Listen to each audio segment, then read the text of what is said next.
बिस्मिल्लाहिर्रहमानिर्रहीम। अस्सलाम वालेकुम व्यूअर्स, मैं हूं फ़ायज़ा और किचन विद फ़ायज़ा में मैं आपको वेलकम करती हूं। आज मैं आप लोगों के लिए एक और बहुत ही मज़ेदार और डिलीशियस सी रेसिपी लेकर आई हूं। आज मैंने बनाई है बेसन नान कथाई और इतनी मज़ेदार और टेस्टफुल बनकर रेडी होती है कि कोई यकीन ही नहीं कर पाएगा कि ये आपने घर में बनाई है। गेस्ट आ जाएँ, आप ये बनाकर स्टोर कर लें, गेस्ट को भी दें, गेस्ट भी यकीन नहीं कर पाएंगे कि ये आपने घर में बनाई है। बेकरी से लेने जाएँ तो बहुत ज़्यादा महंगी पड़ती हैं, लेकिन 50 रुपए के बेसन से आप ढेर सारी नान कतई घर में बनाकर रेडी कर सकते हैं। वीडियो अच्छी लगे तो लाइक कर दीजिएगा, शेयर कर दीजिएगा और अगर आप चैनल पर नए हैं, अभी तक आपने चैनल को सब्सक्राइब नहीं किया तो चैनल को भी सब्सक्राइब कर दीजिएगा। बेसन नान कतई बनाने के लिए यहाँ पे मैंने एक प्यारा सा बोल लिया है और इसमें डाल दिया है 3 टेबल स्पून घी का। और घी जो है वो हमारा ना तो मेल्ट है और ना ही बहुत ज़्यादा हार्ड है, आप इसकी जगह बटर भी ले सकते हैं। और 1/4 कप मैंने इसमें जो है वो पिसी हुई चीनी ऐड की है। इसको हमने अच्छे से बीट करना है ताकि ये अच्छा सा फ्लफ़ी हो जाए और इसका कलर भी चेंज हो जाए। ये देखें माशाल्लाह से कितना फ्लफ़ी हमारा बैटर हो गया है।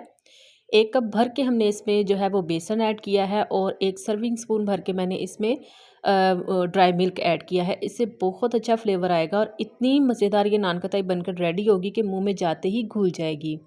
और इसको हमने यानी कि गूंदना है, यानी कि इतना ज़्यादा नहीं गूंदना, यानी कि इसको हमने बाइंड करना है। लेकिन अगर आपको बाइंड करने में थोड़ी सी प्रॉब्लम हो तो आप थोड़ा सा घी जो है वो और ऐड कर सकते हैं। और इतना घी काफ़ी है। अब हम इसको बाइंड कर लेंगे। अब ये अच्छे से बाइंड हो जाएगा और माशाल्लाह से इतने अच्छे इसकी नान कतई बनकर रेडी होती है, यकीन करें आप घर में बनाएं। और ये मैंने हाफ़ टी स्पून जो है वो बेकिंग पाउडर ऐड किया है और 1/4 टीस्पून मैंने इसमें बेकिंग सोडा ऐड किया है। अच्छे से हम इसको मिला लेंगे और अच्छे से मिक्स करने के बाद हम इसके जो है ना वो नान कतई बनाकर रेडी कर लेंगे। और नान कतई जो है वो हमने बहुत ज़्यादा बड़ी नहीं बनानी, छोटे छोटे से बॉल्स बनाने हैं और उनको हल्का सा ऊपर से हमने प्रेस कर देना है। और यहाँ पे मैंने एक मेटल की प्लेट ली है और इसके ऊपर हम इसको लगा देंगे। मैंने प्लेट को ग्रीस नहीं किया हुआ, कुछ भी नहीं लगाया हुआ और कोई मसला नहीं है, ना तो ये आपके टूटेंगे और आसानी से ये उतर जाएंगे। बस अगर जब ये गर्म हो तो आपने इनको नहीं छेड़ना, ठंडा होने के बाद ही ये खुद ब खुद प्लेट को छोड़ देंगे। इसके ऊपर आप अपनी मर्ज़ी का ड्राई फ्रूट लगा सकते हैं, पिस्ता लगा सकते हैं। मैं यहाँ पे बादाम लगा रही हूँ और हल्का सा इसको बादाम को प्रेस कर लेंगे ताकि बेक होने के बाद ये उतरे नहीं। और यहाँ पे मैंने कढ़ाई ली थी जिसको मैंने प्रीहीट कर लिया है 10 मिनट के लिए और इसके अंदर मैंने रखा है चूल्हे का स्टैंड। इसके ऊपर हम अपनी प्लेट रख देंगे और 40 मिनट तक हम इसको बेक कर लेंगे बिल्कुल लो फ्लेम पे।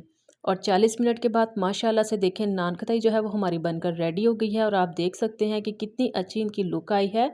और ये थोड़ी सी और बड़ी हो गई हैं, यानी कि बेक होने के बाद। और माशाल्लाह से नीचे से भी इसका कलर चेक करें कितना अच्छा आया है।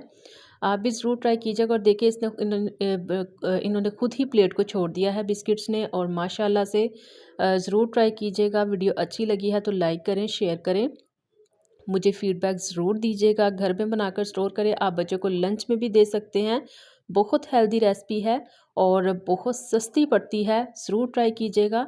अगर आप चैनल पर नए हैं तो चैनल को भी सब्सक्राइब कर दें, बेल आइकन भी प्रेस कर दीजिएगा ताकि हर नई आने वाली वीडियो का नोटिफिकेशन सबसे पहले आपको मिले। और माशाल्लाह से ये देखें कितनी अच्छी अंदर से भी रेडी हुई है, आप देख सकते हैं। जहाँ रहें खुश रहें, अपनी दुआओं में फ़ायज़ा को याद रखिएगा। अल्लाह हाफ़िज़।